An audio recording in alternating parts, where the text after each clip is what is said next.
Buenas con todos, mi nombre es Gerardo Verdesia, me encuentro con Melanie González, parte del equipo de Awake Economics, y estamos hoy aquí para realizar una entrevista, un breve conversatorio bajo el tema de los retos de la educación en economía en la actualidad. Para ello, vamos a querer topar tres temas, tres bloques principales en los cuales vamos a ir pasando sobre unas breves preguntas acerca de la educación en general, cuáles son los problemas, cuáles son los desafíos de la educación tanto en la primaria como en la secundaria, como de cultura general a nivel general sin tomar en cuenta ninguna carrera. Seguidamente ya vamos a hablar concretamente de la educación en economía, cómo debemos entender la economía para decir que la estamos siendo educados de forma correcta en economía, y después vamos a, por último, darle un breve tiempo al hecho de la autoenseñanza fuera de las aulas, es decir, todo lo que podemos aprender, estudiar como nosotros estudiantes de universidad fuera de la universidad. Para ello, como digo, me encuentro con Melanie. Melanie, ¿cómo estás? Hola, me encuentro muy bien. Bien, vamos a hacer una pequeña introducción de nuestro invitado. El día de hoy tenemos como invitado al economista Luis Espinosa. Él es docente de la Universidad San Francisco de Quito en la materia de Historia del Pensamiento Económico. Él también es analista económico, muy presente en el debate económico y político nacional. Ahora vamos a dar paso al primer bloque o la primera parte de la entrevista. Luis, ¿cómo estás? Bienvenido.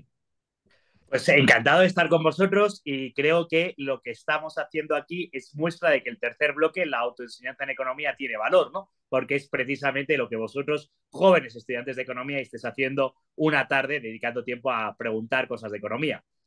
Exactamente, precisamente de ahí nace todo este proyecto.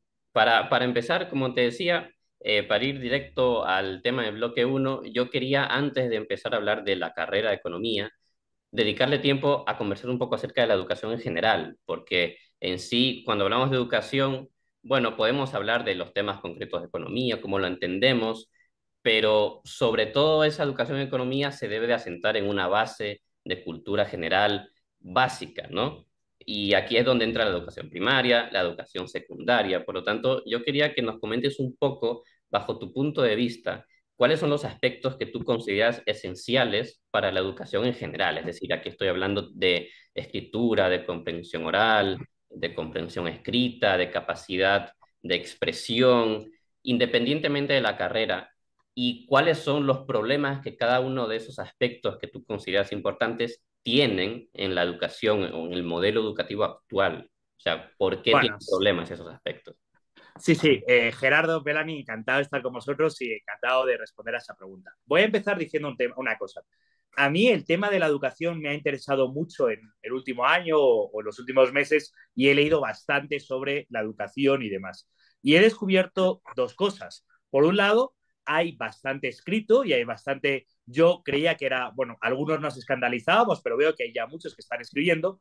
Pero por otro lado, hay bastante pocos aportes desde la economía o más concretamente desde la economía liberal.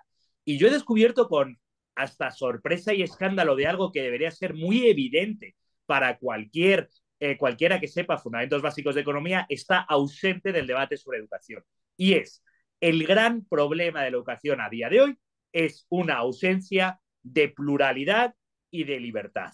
Es decir, el modelo educativo que tenemos a día de hoy es un modelo educativo en que el Estado decide el currículum, decide lo que se estudia, decide las horas, decide el formato, decide las clases y todos los alumnos tienen que encajar en ese modelo.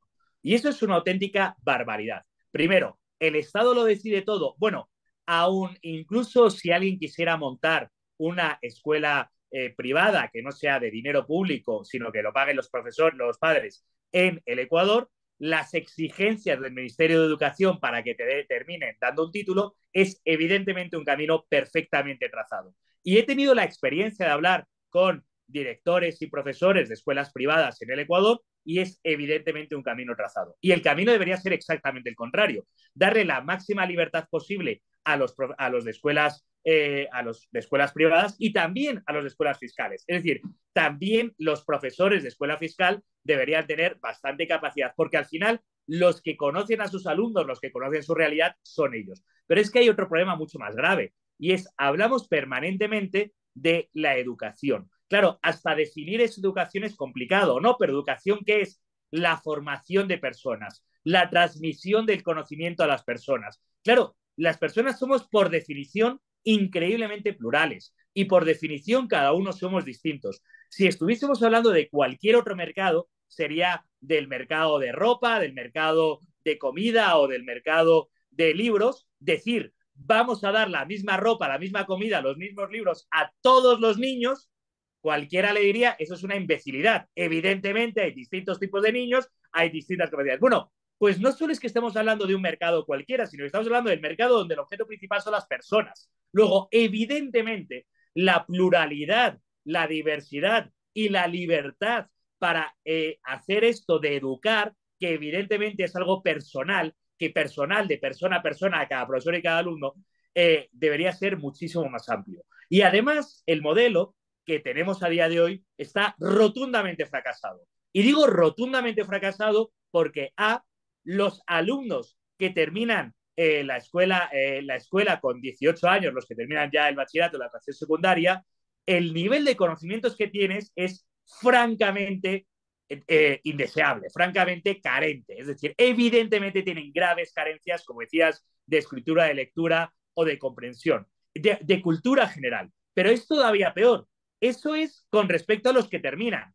Pero es que en torno al 30-40% ni siquiera termina la educación secundaria. Es decir, es un modelo que evidentemente fracasa para el 30% que no termina y debería ser el objetivo, pero no podemos asumir que el 70% que termina sabiendo habilidades básicas. No, para ellos también es bastante fracasado o tiene graves carencias. Entonces, creo que lo único, y además mi única bandera, o sea, yo tengo muchas ideas de cómo podría ser la educación, pero la única bandera en la que me encantaría aglutinar a mucha más gente y reivindicar es vamos a un modelo plural y libre.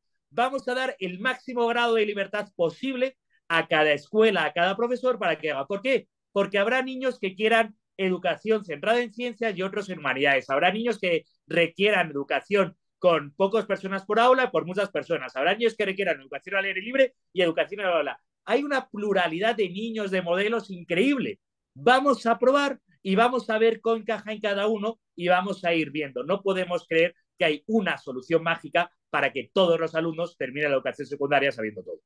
Claro, entiendo. Al fin y al cabo es reconocer que cada persona tiene su propia subjetividad, su propio contexto, sus propias habilidades, capacidades de adquirir conocimientos y por lo tanto centralizarlo en un solo proyecto común para todos no suele ser una buena idea. Y respecto a esto último que decías, entonces intuyo que la forma en la que tú encaminarías la situación de la educación en la actualidad. Cuando hablo de actualidad, hablo de aquí en Ecuador, pero también Sí. hablo de España, de Estados Unidos. Realmente ha sido, es un sector que se ha ido deteriorando con el paso del tiempo a nivel global, considero yo.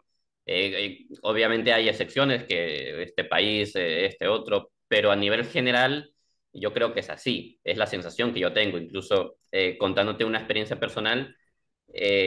Yo cuando vivía en España, allá es cierto que la educación con respecto a acá, cuando me vine acá, porque yo me vine con 16 años, entonces en pleno colegio, en la ESO, no llegué a terminarla, pero estaba ya en la ESO, cursando la ESO, me vengo acá y realmente se nota un gran cambio muy fuerte de deterioro de la calidad de la educación aquí en Ecuador con respecto a España, pero después, viendo los resultados, tampoco uno piensa que allá tampoco está la cosa tan perfecta como uno podría pensar al fin y al cabo, ¿no? Temas sobre faltas de ortografía, es decir, salen mandatarios o personas que se supone que deberían tener un nivel alto de educación cometiendo faltas graves de ortografía, no sabiéndose expresar bien, por lo tanto, es un problema general. Por lo tanto, yo quería preguntarte ahorita, ¿cuál es el rumbo, más allá de los comentarios que suelen venir de la clase política romantizando el hecho de vamos a mejorar la educación? Es algo muy abstracto, Sí. pero sin tener una idea clara sobre, bueno, en cuánto nos vamos a tratar, qué camino vamos a coger, qué tan viable es. hacia dónde, cómo tú lo encaminarías, qué posibilidades reales tú ves de mejora en la educación aquí en Ecuador. ¿Crees que harían falta una década, dos, tres, 7 décadas para poder llegar a una mejora que sea sustancial, que realmente no sea marginal, sino que sea bastante absoluta? Vamos a ver, yo creo que la educación es un campo que es relativamente fácil de mejorar porque solo consiste en darle un poquito más de libertad. Es curioso porque cuando los políticos o incluso los ciudadanos hablan de mejorar la educación, hablan de exactamente lo contrario de lo que se necesita para mejorar la educación, porque lo que dicen es vamos a construir escuelas del milenio, es decir, parece que la infraestructura va a cambiar la educación, o vamos a dar tablets a los niños, que es exactamente lo contrario de lo que tienes que hacer. O sea, vamos a dar tablets a los niños, que luego, en lugar de que centren la atención en el aula, les estoy haciendo que se distraigan, que es exactamente lo contrario de lo que tienen que hacer. Así que cuando los políticos se ponen a dar ideas sobre cómo mejorar la educación, hacen exactamente lo contrario de lo que se necesita. ¿Por qué? O voy a dar más órdenes a los profesores de escuela fiscal o de escuela privada para que hagan lo que yo diga. Entonces, voy a cambiar el libro de texto porque yo desde el ministerio voy a decir lo que el libro de texto tienen que aprender todos los alumnos. Eso es el camino del fracaso, evidentemente, ¿no? Y además es no tener ni idea de lo que es educación. Es decir, parece que esas personas no han estado nunca en un aula, pero no, ya no como profesor, sino ni siquiera como alumno. Evidentemente, lo que importa en la tarea educativa es una relación hiperpersonal, y es que ese profesor se sienta respaldado, se sienta apoyado, se sienta valorado por la sociedad, esté bien pagado, y ese profesor, cuando entre en el aula, entre con ganas de enseñar. Y lo que se necesita es que los alumnos sientan que la educación es importante, sientan el apoyo de los padres, sientan el apoyo de la dirección, sientan el apoyo del Estado, no porque les regalen una tablet, que eso es más bien como, ala, mira, ahí tienes la tablet y ya, no porque les pongan aulas, sino porque sientan que eso es importante. Así que es una relación hiperpersonal. De hecho, los datos que estuve leyendo recientemente demuestran que a partir de un cierto nivel mínimo de gasto por alumno, y ya hemos llegado a ese nivel en Ecuador, más gasto por alumno no garantiza mejor educación. El problema de la educación no es un problema de plata. Oye, que si se gasta más plata y se gasta bien, se podrá mejorar, pero no es un problema esencialmente de plata, es un problema esencialmente de estructura, es un problema esencialmente social. Y los ejemplos los podemos poner entre lo micro y lo macro. En el momento en que hemos llegado a un nivel en que los padres de los alumnos van a reclamar a los profesores porque les deberían poner mejores notas, hemos roto la educación. Porque el profesor debe tener el respeto de la sociedad y especialmente de los padres, y si el profesor dice que ese alumno se merece una C, no digo que en el 100% de los casos, pero en el 99%, y en principio el que tiene razón es el profesor, porque es el que está en el aula, el que sabe. No es que mi niño estudiaba mucho en casa, no, mira, tu niño estaba con la tablet perdiendo el tiempo precisamente porque tú como padre, en lugar de exigirle, sabe que le vas a proteger cuando suspende. Así que es mucho más probable que suspenda. Y los datos terminan estando ahí. Entonces, es un problema mucho más conceptual, de valores, social, y eso no se soluciona con más plata. La plata puede venir bien si está bien invertida, pero no es necesariamente, es un problema mucho más profundo. Y yo creo que si hiciésemos proyectos educativos, que cada colegio se sienta un proyecto educativo especial, que cada proyecto pueda ser, que cada colegio pueda ser capaz de decir, esta es nuestra manera de educar. Y somos distintos a los de al lado. No necesariamente distintos. Nos vamos a centrar nosotros en la literatura y los de al lado le van a dar más importancia a los deportes. Que cada niño escoja. Y tenemos orgullo de ser esta escuela. A mí me llama la atención porque no es tanto la plata que te gastas en la escuela como algo mucho más sencillo. Píntala bonito, con algo que los alumnos se sientan parte y sientan orgullo. Incluso, dale un nombre bonito. No le puedes dar Escuela Fiscal número 74, porque es muy difícil que alguien se sienta muy orgulloso de ser de la Escuela Fiscal número 74.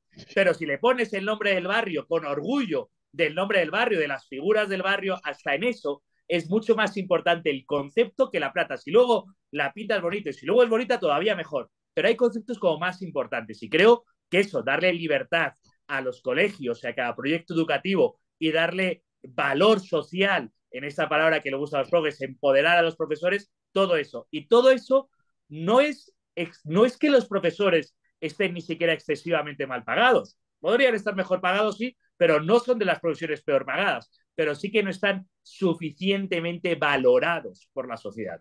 Y eso es algo que antes sí se tenía y ahora cada vez vamos perdiendo y por eso va siendo más difícil, porque no estamos entendiendo lo que es la educación. La educación no es ni un edificio ni una tablet. La educación es una relación personal, muy difícil, las más complicadas que tenemos las personas.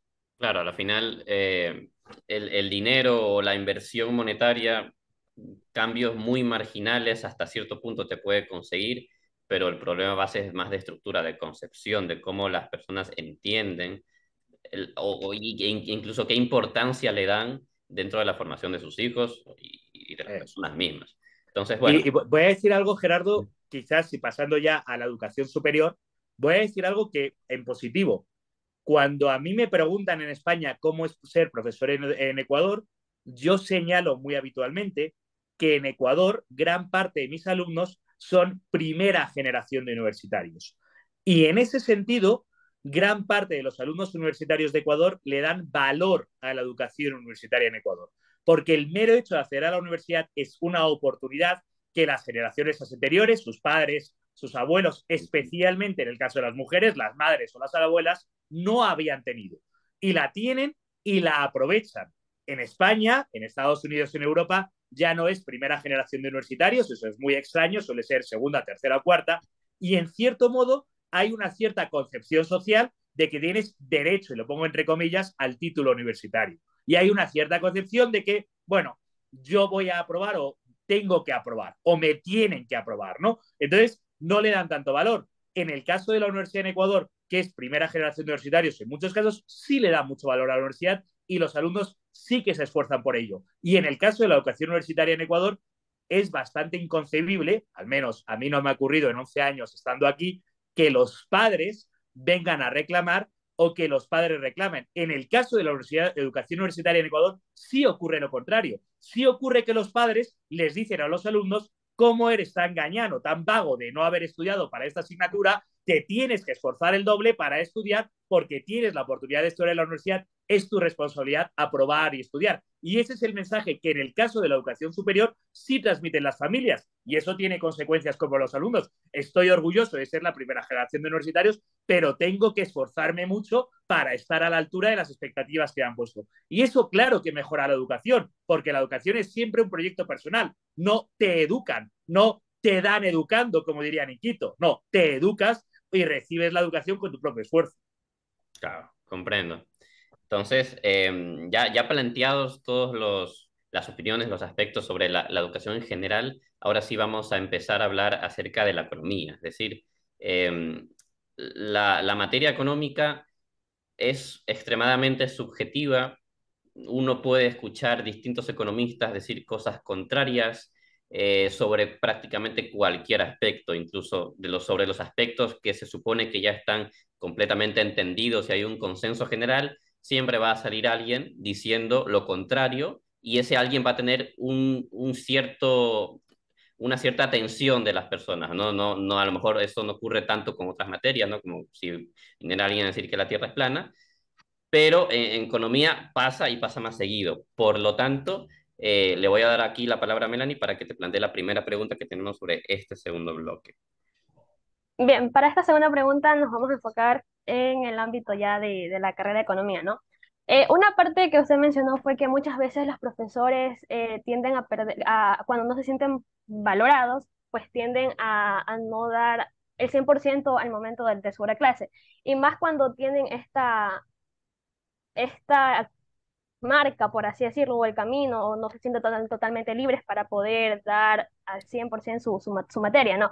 Al menos en economía yo me he dado cuenta que siempre es el enfoque neoclásico, nunca se pueden salir de eso, ¿no? Siempre es el enfoque neoclásico, más no dejan que los otros ámbitos o las otras opiniones, ¿no? Entonces la pregunta va relacionada con eso. ¿Cuál considera usted que es la forma correcta de poder entender la economía? Porque simplemente se la plantea como que es teoría no clásica o la parte matemática, más no la otra parte. Entonces, eso. Bueno, Melanie, quiero decir que el hecho de que en tu universidad te enseñen solo teoría no clásica, por un lado, es bastante positivo. Hay otras universidades en Ecuador donde enseñan solo marxismo. O sea, podría ser peor. Podría Eso ser sí peor, podría ser aunque peor. sea estamos solo en lo neoclásico, bueno, podría ser mucho más plural. Fíjate que, puesto que he dado una definición conceptual de lo que es educación, y eso involucra desde los niños de un mes hasta los adultos de 85 años, me sirve para esto mismo. Y estoy muy de acuerdo en que creo que el problema de la educación universitaria de economía es otra vez un problema de pluralidad. Pluralidad en varios aspectos. Primero, no tenemos muy claro para qué sirve un economista. No tenemos muy claro cuál es el perfil profesional de un economista. Entonces, es llamativo que no seamos capaces de darles distintos caminos a los alumnos de economía de la universidad para que ellos puedan ir eligiendo. Es decir, hay concepciones de lo que es ser un economista que yo puedo compartir dentro de la escuela austriaca, que puede ser una cosa como filósofo social. La definición que daba el profesor Huerta de Soto es filósofo social. Claro, si me adhiero a esta definición, viene la segunda pregunta. ¿Cuánta demanda de filósofos sociales economistas hay en el mercado? Poquísima. Entonces, evidentemente, yo no me podría ganar la vida como profesor de Universidad de Economía porque habría una demanda muy baja de eso.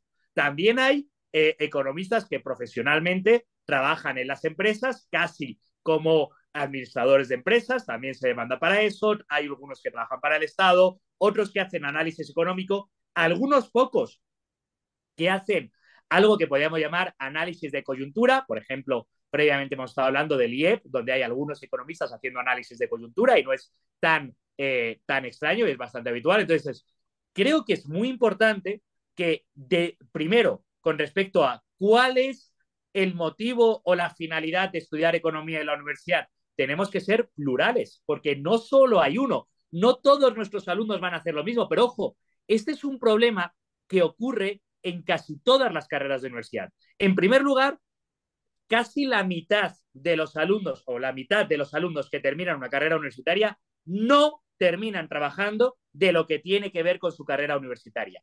Pero es todavía peor, porque los que terminan trabajando en el ámbito de lo que tiene que ver con su carrera universitaria no terminan trabajando en lo que es típicamente ese ámbito. Por ejemplo, casi ningún arquitecto termina diseñando edificios. Hay otras muchas cosas, se puede hacer reformas, se puede hacer análisis de estructuras, es decir, pero la carrera de arquitectura parece que está solo dedicada a que aprendas a cómo se diseña una casa. Y la mitad no van a trabajar de arquitectos y los que trabajan de arquitecto no van a terminar trabajando haciendo eso. Y eso que estoy hablando de profesiones que tienen bastante claro cuál es el perfil profesional.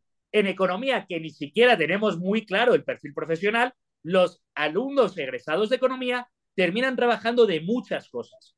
Si tenemos en cuenta esto, que es una realidad, uno podría pensar que precisamente por eso las facultades de economía son bastante plurales. Plurales en el enfoque, plurales en el tipo de materias que se da, y al contrario, lo que nos encontramos son facultades de economía completamente cerradas. Cerradas en un primer aspecto, y es, parece que ser economista es solo una cosa. Esa cosa hipermatematizada que se dedica a hacer cálculos y que se dedica a calcular derivadas. Claro, decirle a Keynes, decirle a Hayek, y digo Keynes porque es el héroe de muchos de estos, o decirle a Marshall, a los economistas clásicos, que lo que hacen economistas son matemáticas aplicadas, vamos, se llevaría las manos a la cabeza y pero están locos, no hacemos nada parecido a eso. Nosotros nos dedicamos a pensar sobre la sociedad y encontrar soluciones a la sociedad. Entonces, claro, dedicarse a eso. Pero ahora parece que eso es casi lo único que puede hacer un economista.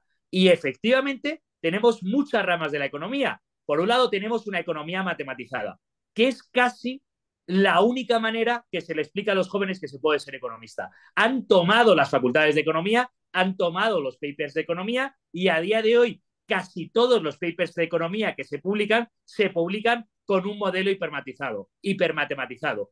Yo no digo que eso no sea economía, pero sí digo que esa no es la única manera de hacer economía. Y sí digo que los que tenemos otras perspectivas de la economía, y ojo, que ahora voy a romper una lanza por los marxistas, mis queridos enemigos los marxistas, pero también tienen razón, también hacen economía y también tienen que tener cabida en facultades de economía y en las enseñanzas a los jóvenes, que tiene que ser mucho más plural y los jóvenes deberíais tener muchas más asignaturas optativas que obligatorias, porque maneras de ser economistas son muchas y cada uno deberíais poder elegir vuestro camino. Ojo, tampoco digo que sea el 0% obligatorias y que cada uno estudie lo que quiere eso ser economista, pero desde luego sí digo que el 100% no tienen que ser obligatorias y que tiene que haber un 30-40%, ya veríamos cuánto es la cifra exacta por prueba y error, pero tendría que haber un 20-30% de optativas y habrá algunos que estudiarán la carrera de economía y harán econometría 4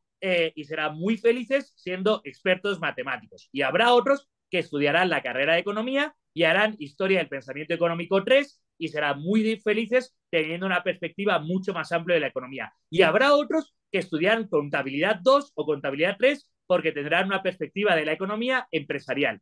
Y es legítimo y todos debemos caber dentro de las facultades de economía. El problema es que cada vez están dando más codazos y cada vez nos están encasillando más o dejando en una esquina más a los que tenemos otras perspectivas de la economía. Y el problema, además, es que peor todavía, es que esa nueva perspectiva de la economía no es tan seductora o no es tan atractiva o no es tan interesante para los jóvenes. Por tanto, en realidad, en lugar de atraer a más jóvenes, vamos quedando menos porque les estamos diciendo, esta es la única manera de hacer economía, tienes que aprender a hacer hipermatematizada, esto es economía y se acabó. Y todo lo demás es palabrería. Bueno, vale, pero es que a lo mejor la palabrería tenemos algo que aportar y a lo mejor la palabrería haría que al menos los egresados de economía no hablen tan mal castellano. Así, como primer objetivo modesto que nos podríamos plantear, ¿no? De hecho, no quiero dejar de nombrar la frase, y creo que es de Mises, pero me puedo equivocar, que es esa que dice que un economista que solo sabe de economía es un muy mal economista. O sea, un economista no solo puede saber de economía, eso va a ser siempre un mal economista. Así que, bueno, Melanie, me hacéis preguntas y yo respondo 10 minutos seguidos porque quiero responderlas. Es que son temas de los que llevo mucho tiempo pensando y nadie me pregunta. Así que perdona que he monopolizado. No, aquí No, perfecto, porque aparte perfecto. yo quería hacerte un comentario y pedirte tu opinión como profesor de algo que yo he observado que está muy ligado al tema que nos has hablado de la pluralidad que es necesaria en la carrera de economía. No tanto, por ejemplo, si habláramos de medicina, pues poco o menor margen para ser plural tenemos, ¿no? Al fin y al cabo es otra rama, pero en economía, de cajón, de entrada, sobre la base, tiene que ser algo plural porque entra mucho en juego la subjetividad. Y yo he observado a lo largo del paso de los semestres que en las aulas, por parte de los estudiantes, está la concepción o tienen la percepción de que lo que les está enseñando el profesor, que está plagado también, entra ahí su opinión personal del profesor y está explicando una teoría concreta de algún economista que expresó su teoría concreta y los alumnos la perciben como que es la verdad absoluta de la economía. Es decir, por ejemplo, si están hablando del modelo ISLM, de economía abierta, el Mundell Fleming, pues los estudiantes perciben que tal como lo están enseñando en ese modelo es exactamente cómo funciona la economía y ningún economista en el mundo lo contradice ni está en desacuerdo con ello y es como si estuviéramos hablando de una ecuación física. Por lo tanto, yo eso lo he notado de forma muy general y ya también por curiosidad quería preguntarte si tú, de parte de tus estudiantes, has notado que han venido con esa percepción o esa idea de entrada, que me imagino que si la han tenido, tú te habrás encargado pues de darle un poco más de pluralidad a esa concepción. Bueno, en esa pregunta hay involucrada tres concepciones. Yo voy a responderla con tres hipótesis o tres teorías que me preocupan mucho. La primera, creemos que la universidad es un lugar donde se transmite ciencia, pero en realidad lo que hacemos es cientificismo. Y es la idea de que la ciencia dice solo hay una respuesta correcta y la respuesta correcta es la que tienes que aprender y ya está. Cuando en realidad la ciencia es, por definición, un diálogo entre científicos, una discusión o conversación entre científicos con métodos científicos, con lenguajes científicos, pero es una discusión. Por tanto, va a haber permanentemente. No se le puede enseñar a un alumno, vamos a ver, se le puede enseñar a un alumno el modelo tal dice tal, pero no se le puede enseñar a un alumno el modelo tal explica el mundo. Y uno viene a la universidad y una teoría es mejor cuanto mejor poder explicativo tenga el mundo. Y en economía no tenemos eso. No tenemos teorías perfectas que expliquen o modelos perfectos que expliquen el mundo. Pero ahí tenemos un problema de cientificismo. Segundo, como tenemos un mundo que tiene este problema de cientificismo y admira la ciencia, la economía, y esto es un punto clarísimo, desde Balras se ha querido parecer a la física, en este caso concreto, Balras quería parecerse a la física, a la ciencia física, y plantea a los alumnos que la economía es una ecuación a resolver, cuando la economía es un problema a entender.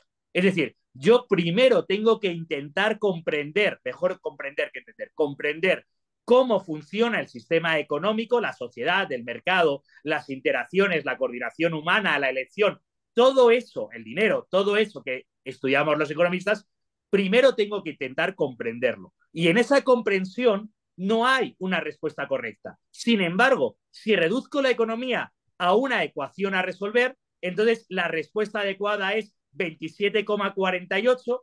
Pues claro, si yo hago una segunda derivada y tengo que calcular el precio de acuerdo dada la función de oferta y dada la función de demanda, eso evidentemente te va a dar una solución que es un problema exacto. El precio de equilibrio, dados estos planteamientos, es un precio exacto. Y los alumnos que ponen otro precio lo tienen mal, los que ponen ese precio lo tienen bien. Ahora, vete tú y vosotros que estáis en Guayaquil, vete tú a la bahía de Guayaquil a decirle a un señor que está en la bahía, oiga, le voy a calcular el precio de acuerdo calculando su función de demanda, dígame usted la segunda derivada que le voy a hacer. Y el señor que está en la bahía se va a reír de ti y te va a decir que si me vas a comprar patitos amarillos o no me vas a comprar patitos amarillos. O sea, vete de aquí, estudiante engreído de economía, porque no has entendido nada de lo que es el mercado. Yo llevo 30 años trabajando en el mercado en la bahía de Guayaquil, en una competencia, no sé si perfecta, pero muy árida, y aquí nadie hace la segunda derivada de la curva de demanda. Aquí lo que hacemos es un proceso de prueba y error para entender. Pero claro, como el alumno de economía ha salido del colegio, entra a la universidad, se le ha dicho, por eso todo el problema, toda la concepción de mercado imperfecto, de fallos de mercado, no es más que la tontería del alumno con doctorado de economía que jamás ha salido al mercado real y cuando de repente le mandan a comprar naranjas al mercado real, dice, ¡oh! ¡Qué escándalo! Pero si el mercado real no funciona como el mercado perfecto de mi libro de texto dice que debería funcionar el mercado perfecto. Si ese no llega a ser un imbécil engreído, lo que haría es, el libro de texto está mal, tengo que empezar a aprender cómo funciona el mercado, quizás preguntando a esta gente que probablemente no tenga la secundaria terminada, pero sí sabe cómo funciona el mercado porque está aquí todos los días y voy a intentar entender cómo funciona. Pero en lugar de eso somos muy engreídos. Y aquí hay un problema. Yo a mis alumnos, y aquí tengo toda una sección de mi biblioteca que está con libros de texto de economía, yo a mis alumnos de introducción a la economía no les encargo un libro de texto. Porque la idea que te transmite un libro de texto de introducción a la economía es esto es lo que es la economía o lo que es la micro, lo que es la macro, esto es lo que tienes que aprender, esto es lo que está bien, si no está en el libro, me da igual. Cuando exactamente la economía es siempre un debate, siempre va a haber puntos de vista y el objetivo debería ser que el alumno aprenda a pensar y aprenda a planteárselo por sí mismo. Ojo, yo no renuncio como profesor de economía liberal o como profesor de economía de la escuela austríaca a transmitir el punto de vista que yo creo que es correcto.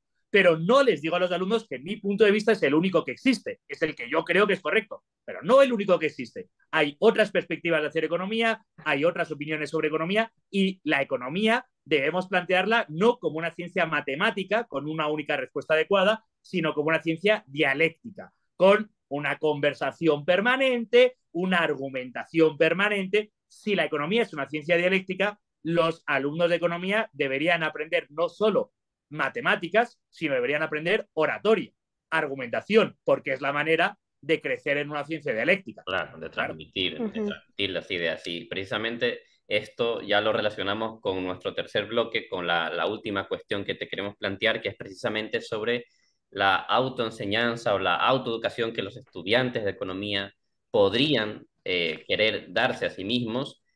Bajo tu perspectiva, primero, ¿qué tan viable y qué tan posible es? Porque de nuevo, aquí estamos hablando de que estamos hablando de economía, pero habrá otras carreras que tendrán menor margen para que los alumnos de esa carrera se autoeduquen. Por ejemplo, un médico autoeducándose lo tendría más complicado que un psicólogo autoeducándose o que, bajo mi consideración, un economista autoeducándose. Entonces, ¿qué tan viable lo ves? ¿Qué tan importante lo ves? Y en el caso de que sí lo veas importante, ¿qué consejos o qué acciones más concretas podríamos plantear aquí, dejar planteadas pues para animar a cualquier estudiante que quiera empezar, que vaya a empezar a estudiar economía, se dé cuenta de la importancia que tiene ir más allá de las aulas y qué camino puede empezar, qué rumbo puede tomar para realmente hacerlo efectivo.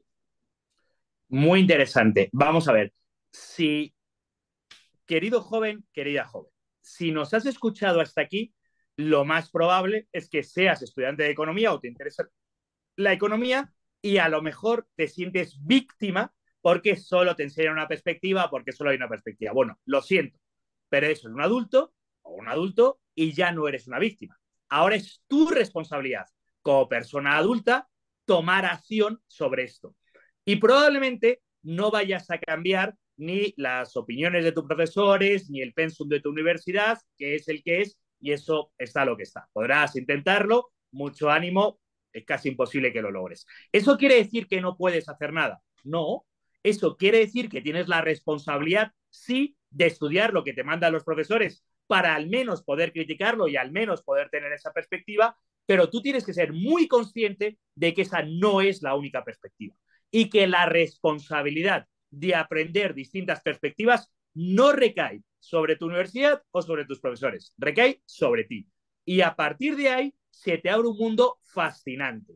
Y creo que en el 2023, que estamos ahora mismo, las posibilidades de aprender de economía en Internet son casi infinitas y son maravillosas. Ojo, no ha sido muy distinto anteriormente. Los mejores estudiantes de economía en una facultad de economía de los años 70, que probablemente casi todos eran marxistas, se pasaban casi todo el tiempo fumando en la cafetería de la universidad, conspirando y hablando de economía. Y en esa conversación entre colegas crecían como economistas. La suerte que tú tienes ahora es que tienes acceso a mejores profesores y a mejores compañeros, no solo de los de tu facultad de economía, con todo mi respeto a ellos, de todo el mundo. Yo, honestamente, y lo digo sin ninguna vergüenza, aprendí gran parte de lo que sé de economía gracias a los blogs. En la época en la que yo era estudiante, 2000, 2005, lo que estaba de moda era los blogs. Oye, los blogs fueron una fuente de debate de economía muy potente. Yo tuve la oportunidad, pues bueno,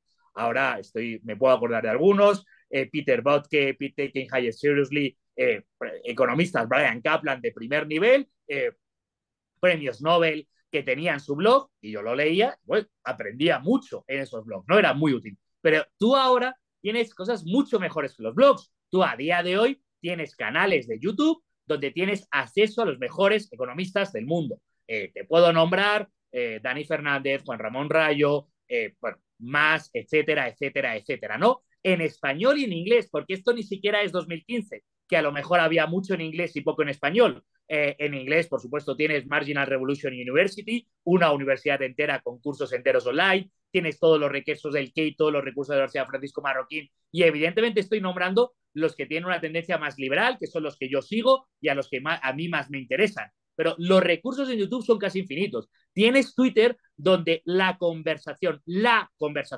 interesante sobre economía en el mundo a día de hoy se produce en Twitter. En Twitter es donde tienes los debates candentes. Si no me crees, métete en el Twitter de Juan Ramón Rayo o en el Twitter de Garzón o Garzón versus Rayo y todas las semanas vas a encontrar una troya, una disputa en las que si las sigues con atención vas a aprender y vas a aprender mucho. Y el reto, y se lo estaba diciendo a vosotros los jóvenes de Awake Economics, pero a cualquiera que me esté escuchando, es trasladar esto también a TikTok, también a Instagram. Y también hay cosas muy interesantes que se pueden hacer y se están haciendo en TikTok con Instagram. Y permíteme, Gerardo, este minuto de publicidad. Yo la semana que viene voy a lanzar mi curso de introducción a la economía entero en 200 vídeos de 5 minutos para TikTok. Todo el curso de introducción a la economía en vídeos de 5 o 7 minutos, 200 vídeos, porque es un semestre entero, para TikTok, Instagram. Es decir, también existe esa posibilidad. Y ahí tienes mucho por aprender, primero por aprender, primero escucha y luego por aportar. Y luego puedes hacer preguntas. Ojo, como estudiante te recomiendo una actitud mucho más humilde de pregunta lo que no entiendas, no te metas a discutir porque a lo mejor no es el momento todavía, pregunta lo que no entiendas para intentar aprender más y seguro te va a enriquecer. Entonces, claro que la diferencia radical es, mira, el mejor estudiante de economía que solo estudie lo que le mandan los profesores de economía será mucho peor economista que el estudiante de economía mediocre que dedique parte de su tiempo a ver vídeos en YouTube, a ampliar lecturas, a ver, ese va a aprender mucho más economía de temas mucho más actuales, de temas mucho más interesantes. Por cierto, se me ha olvidado nombrar Visual Economic, Visual Politics, o sea, podríamos hacer un listado. De hecho, os encargo, fíjate que casi os estoy cargando vosotros, profesor, pero os pido por favor que desde Awake Economics hagáis un listado de canales de YouTube de economistas o de economía que recomendéis, que puede ser de mucha utilidad para cualquier joven. Yo no conozco a nadie que haya hecho un listado entero de canales de YouTube interesantes. Yo te estoy nombrando los que se me ocurren, que puede ser muy útil para cualquier, bueno, todo el curso entero de Introducción a la Economía con mi querido maestro don Jesús Huerta de Soto, entero está subido a YouTube. Es decir, te recomiendo, hay mucho que puedes hacer, entonces te recomiendo que sigas y también lo que hacéis en Awake Economics, que es en el fondo un grupo de jóvenes que quiere aprender economía, eso es lo más excelso que tiene la universidad. Lo más grande que tiene la universidad son jóvenes que se unen porque quieren aprender y preguntan a quien quiere enseñar. En este caso a mí, habrá otros muchos. Eso es lo más excelso, eso es lo más noble que puede ser una universidad y eso va a continuar y creo que va a haber cada vez hay más material, más interesante y seguirá habiendo más material y más interesante al que me interesa. Ah, por cierto, me falta. Y hay asociaciones internacionales de jóvenes de economistas como Rethinking Economics que se están planteando desde jóvenes universitarios de economía que se unen a nivel internacional para plantearse cómo hacer economía. Rethinking Economics hay un movimiento de jóvenes estudiantes de economía replanteándose la economía, pidiendo a sus profesores que le enseñen otras maneras de hacer economía. Qué momento para ser joven estudiante de economía. Qué envidia me dais. Qué momento más bonito para empezar a aprender ser joven estudiante de economía. ¿Qué problemas hay en las facultades de economía? Muchísimos. Pero fuera de las facultades hay muchísimo muy interesante. El campo es muy extenso y a la final, ya para cerrar la reflexión última que yo quiero plantear, a ver si coincides conmigo, Melanie, también, que al fin y al cabo el objetivo del estudiante tiene que ser que él como estudiante sea capaz de elaborar una opinión crítica propia con fundamento y estando seguro de sí mismo sobre eventos de la coyuntura que puedan ir pasando, que no te dan tiempo a hacer un análisis profundo, a pensarlo demasiado, pero tú en base a los conocimientos y a las opiniones que has ido escuchando, adquiriendo, te sientes en capacidad y en confianza de ti mismo de poder opinar y saber que lo que estás opinando es coherente y eso realmente no se consigue en el aula. En el aula te dan los conceptos, te dan las cosas abstractas y tú lo otro lo desarrollas fuera por tu cuenta. Así es como... Mira, tan es así, un segundín, Melanie, tan es así, solo un segundín, tan es así que mis alumnos podrán certificar que en casi todos los exámenes finales de introducción a la economía, una de las preguntas es de su opinión personal sobre esta noticia de economía. Porque si tú eres capaz de dar una opinión personal bien argumentada sobre una noticia de economía, quiere decir que has crecido para entender la economía. Y no evalúo si la opinión personal es la que a mí me parece buena o la que a mí me parece mala. No, evalúo si la opinión personal está bien argumentada en fundamentos de economía, porque eso es lo que va a tener valor. ¿Hay una única respuesta válida o correcta a esa pregunta? No, hay infinitas. Cada alumno tendrá su opinión personal. Lo que sí hay son respuestas bien argumentadas y mal argumentadas. Respuestas que han entendido el fundamento básico de la economía y que no lo han entendido. Y eso sí es evaluable y ese es el objetivo de estudiar economía. Perdona, Melanie. Sí, justamente con esto, yo tengo una pregunta. Lo que pasa es que muchas veces en la universidad se nos enseña nos preguntan cosas exactas, más no nos educan para poder emitir una opinión. Y justamente creo que por eso hay miedo o surge el miedo de poder autoeducarnos, porque tal vez existe la percepción de que existe la mala economía. Entonces yo quería saber si existe eso de la mala economía, porque una vez en clase lo escuché ese término, que había la forma incorrecta de hacer economía. Y creo que también eso puede tender a que los estudiantes no se eduquen, no se autoeduquen o tengan miedo de poder emitir sus opiniones. Mira, Melanie, bueno, mientras os escucho voy anotando en esta libretita lo que quiero decir y tengo la palabra miedo subrayada 2 veces. Es muy llamativo que la palabra que quizás más ha repetido ha sido miedo. Es muy preocupante que una joven estudiante brillante con ganas de aprender diga miedo por parte de los profesores de que no quieren enseñar otra cosa y miedo por parte de los alumnos que no se atrevan a opinar. Es muy probable que tu experiencia que expresas con esta palabra sea la más habitual de las universidades a día de hoy. Y eso es lo contrario de lo que tiene que ser una universidad. Una universidad, por definición, es un lugar de libertad, donde tú tienes que ser libre de expresar las opiniones que quieras expresar. Hoy mismo en clase, un alumno ha levantado la mano y me ha dicho: profe, creo que lo que has dicho es lo correcto, pero ¿sabes que si te escuchasen en otra facultad o en sociología te iban a funar?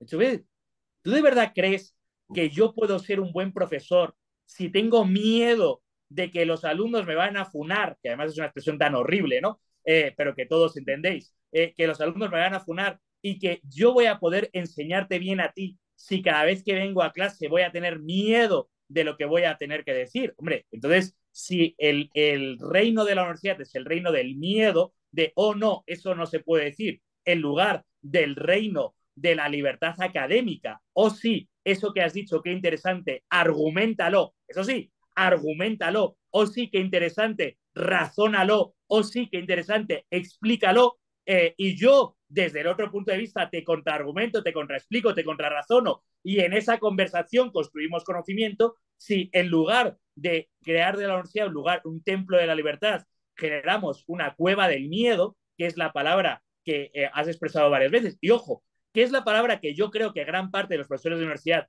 no se atreven a decir, y yo desde luego me atrevo a decir abiertamente porque no estoy dispuesto a vivir con miedo, y es la palabra que los jóvenes de universidad os atrevéis a decir porque sois los más víctimas de todo esto, porque no se atreven a expresar su opinión personal, y precisamente después de generaciones diciendo tenemos que fomentar el pensamiento crítico, lo único que tenemos es una crítica al pensamiento, no tenemos que los alumnos piensen por sí mismos. Si en lugar de decir tienes que, todos somos diversos y todos tenemos que expresar nuestra propia personalidad, pero no puedes expresar tu opinión porque la opinión todos somos homogéneos y todos pensamos lo mismo, que es exactamente lo contrario de la diversidad y de la pluralidad. Ese es el mundo que hemos generado. El mundo donde los alumnos tienen miedo a opinar. El mundo de los profesores tienen miedo a decir lo que piensan. Y así es imposible educar, porque la educación se tiene que hacer, decía, de persona a persona. Pero tengo que añadir algo más, de persona libre, honesta y buena a persona libre, honesta y buena. Es decir,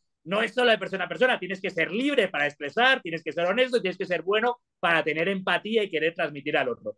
Si no, entonces no vamos a ningún lado. Entonces me llama mucho, me preocupa lo que me dices, que lo corroboro con lo que vivo con gran parte de los alumnos universitarios. Me parece que es muy preocupante lo que está ocurriendo en las universidades. Me parece que lo primero, en lo que todos deberíamos estar de acuerdo, ojo, me da igual que seas, y en eso voy a defender a mis enemigos los marxistas, me da igual que seas marxista, me da igual que seas liberal, me da igual que seas socialista, keynesiano, econometrista, me da igual, todos deberíamos estar de acuerdo que la universidad tiene que ser un templo de libertad, donde se respete la libertad de opinión y lo que dicen los demás, y que los límites a la libertad de opinión tienen que ser prácticamente nulos. El insulto, la violencia, sí, poco más. Todo lo demás es válido. Y si tú, primero, si un joven estudiante de economía dice una tontería económica, que yo sí creo que hay tonterías económicas, está bien, para eso está, para aprender, está en la universidad, tiene 19 años, está aprendiendo, y de repente dice